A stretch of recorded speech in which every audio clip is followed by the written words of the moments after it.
હું સ્વીકારું છું કે સમાજમાં કેટલીક વિકૃતિઓ પણ છે કે જે સ્ત્રીને ઇગ્નોર બી કરે છે, એને રિસ્પેક્ટ બી નથી આપતી. ઘણી બધી વિકૃતિઓના લીધે એ બધા રેસિડન્ટ પણ બનતા હોય છે.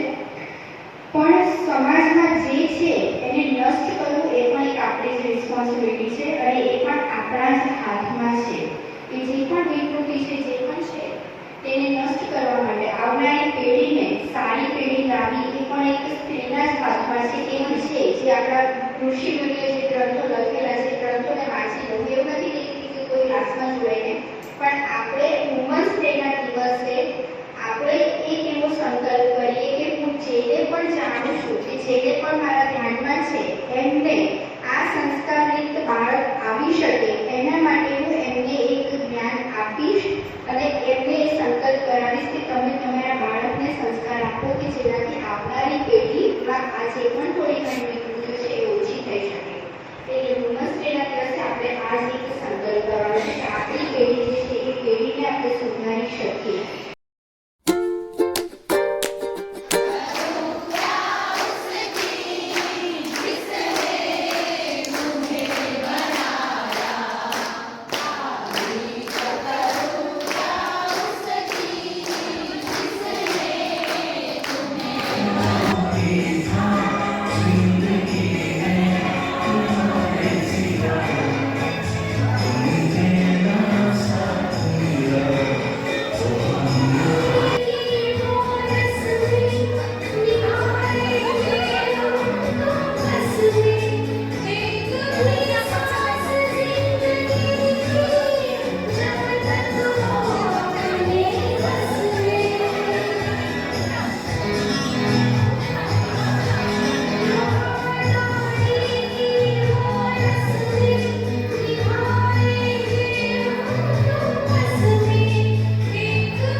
जिन लोगों के साथ आपके अंदर का जो बच्चा है वो खुश महसूस करता है ना, मुझे लगता है वो लोग सबसे ज्यादा अच्छे होते हैं आपके लिए, क्योंकि उनके आगे आपको बड़ा होने की जरूरत नहीं है, आप बच्चा बन के रह सकते हैं।